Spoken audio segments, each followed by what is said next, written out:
While cultural elites and institutions try to convince the populace that religion and faith are the opium of the masses, marriage is a broken institution, education is simple indoctrination, and personal responsibility is just a patriarchal lie, studies show those same elites are the most likely to be religious, to get married, to pursue education, and to take personal responsibility. Why would those at the top of society pull up the ladder that they climbed to keep others from the same path? Is the traditional wisdom of Scripture still the best path to a life of success? There's a really interesting piece of data that just came out. We'll look at it in a little while. Another podcast that I listened to was talking about this a few weeks ago. It's a website called Graphs About Religion, GRAPHS, Graphs About Religion. And it just does great work of accumulating the best data that they can and doing that very thing, creating graphs to kind of show you the state of religion in our world. One of the things they found was really interesting, that the more educated somebody is and the more successful they are by, success standards that we all tend to agree upon, the more likely they are to have some kind of religious belief and to have an actual religious practice, something like a weekly attendance at a community of faith. And that goes against what everyone seems to say in the elite sides of society, at the top of our academic institutions, at the top of our cultural institutions, increasingly at the top of our political institutions. Now, to be president, you still have to pretend like you like God and like you're religious. But a lot of the politicians, they're post-Christian, pre-pagan, and they're proud of it. And you just kind of get this barrage of information. Here's how you should live your life. Life is hard, and in some way you're probably under the thumb of the man, under the boot of the man. And so, there's nothing you can really do about it. And if you get an education, you should probably just study something really obscure like Middle Eastern basket weaving or some kind of humanities concept that you could never actually get a job with. And you shouldn't get married. Our culture tells us that marriage is a broken institution. It's the worst contract that you could ever possibly sign. And everyone will make sure you know that really what you should do is just have non-consequential, like effortless, free sex with as many people as you possibly can. Just live a hedonistic life, pursue all the pleasure you have, whatever you're feeling, those feelings are probably right. You don't have to take responsibility for anything that's going bad in your life. It's probably somebody else's fault. And by the way, there is no God. And if you think that there is some fairy God up in the sky, then you're just kind of a rube or an idiot. And that's how you should live your life. What's very interesting, because the same elites, the successful people who are driving our society, who give us all of that information, they don't follow any of it. The truth is, there is a path to success. It was laid out in ancient wisdom. There are no shortcuts. And you can find this in the wisdom of Scripture. You have to practice diligence and hard work. Proverbs says, lazy hands make for poverty, but diligent hands bring wealth. And we have such an entitled society that we think things should be given to us just by the fact that we're alive. I'm alive and I'm breathing and I'm here. So you should give me all of my basic necessities. And you can just scroll through social media of a bunch of millennial and Gen Z who are just incensed that they have to go work to actually be able to have a house and eat meals and have smartphones. You have to foster healthy relationships to be successful. Walk with the wise and become wise. For a companion of fools suffers harm.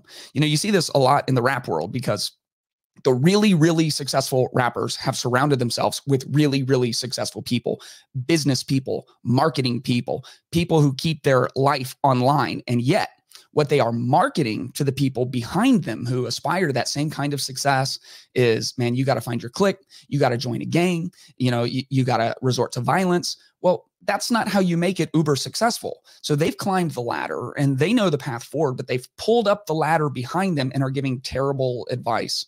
To become successful, you have to practice gratitude and contentment. Philippians 4, the Apostle Paul says, I have learned to be content, whatever the circumstances. Well, contentment is how you keep from spending more money than you make. And by not spending more money than you make, you can actually invest money. And by investing money, your money makes money. And that money makes more money. And that money makes more more money. And all of a sudden you are wealthy and are on the path to success. But if you're never content, you will never have extra money to be able to save or to be able to invest. And so the people at the top know that. They've practiced contentment in order to have enough money to invest in themselves and their future. But they are a part of a culture that is pushing you to never be content, to spend over your means, to buy crap you don't need, to impress people who don't even know you. You have to value the pursuit of knowledge in order to be successful. Proverbs says the heart of the discerning acquires knowledge, for the ears of the wise seek it out. You have to embrace the sanctity of marriage or the sanctity of singleness. In Genesis, it says, for this reason, a man will leave his father and mother and be united to his wife, and the two will become one flesh. Here's what is so interesting is that the elites in society are allowing and often enforcing a culture that continues to degrade the sanctity and even the idea of marriage itself. And there is a growing percentage of people who don't know if they'll ever get married and don't know that they really believe in the institution at all. And at the same time, what you find is the people who have made it, who are on a path to success, who are living lives that most people would be enviable of, they themselves are married. And last, to really be successful, you have to trust in God. Scripture says, trust in the Lord with all your heart and lean not on your own understanding. In all your ways, submit to God, and God will make your paths straight. God will have a transcendent hand on your life. This is where we get to the graphs about religion. This one particular blog post, he talked about how the church is meant to be a hospital for the sick and the broken. But over the church in general, what you tend to find is that it is full of people who are married, successful, and well-educated. And it's an interesting blog. For the sake of what we're talking about today, I want to look at this graph. And this graph shows the share of those who do not have any spiritual affiliation by education level. And what you find is that the less educated someone is, the more likely they are to not believe in God. This seems to be the exact opposite of what we would expect in what we hear from the culture. It is the most educated who have educated their way out of religion. They don't need God anymore. They can provide for themselves. It's the most successful, the most wealthy, the most status-ridden of our culture who don't need God anymore. But when you actually look at the data, that's not true. The highest percentage of people who do have a religious affiliation are people who have master's degrees. And the doctorate changes a little bit, but it just goes back to the bachelor level of education, college bachelor's degree. This is a very direct assault against what we are often told in our society, that religion and religious exercise, you know, that's for those poor, impoverished people. They need something to hang on to. It's the opium of the masses. Once again, what we see on basically every standard, the successful in society, they have followed the same path of ancient wisdom to put themselves in a position of success. But we now live in this perverse society where those who make it to the top seem to be compelled to not let anyone follow after them. While I was doing a little bit of work for this podcast, I discovered a novel. It's from a Dutch-Norwegian author. It's called A Fugitive Crosses His Tracks, or in the original Norwegian, In Flektningen krysser sitt spor. Your boy speaks Norwegian. The book is exactly what we're talking about here. It takes place in a town called Jante, and the elites in Jante, they put together the unwritten laws of Jante, or the Janteloven in Danish. This is to assure that none of the regular people ever find success, that they never make it up to their elite level. Here's the law of Jante. You're not to think that you are anything special. You're not to think that you're as good as us. You're not to think that you're smarter than us. You're not to convince yourself you're better than us. You're not to think you know more than us. You are not to think you're more important than us. You're not to think you're good at anything. You're not to laugh at us. You're not to think anyone cares about you. You're not to think that you can teach us anything. That is the law of Jonte. A lot of people in our increasingly post-Christian, pre-pagan culture, they scoff at the idea of Christianity. They scoff at the idea of God. But Christianity, in our scriptures that we hold as inspired, it outlines the ancient path to success.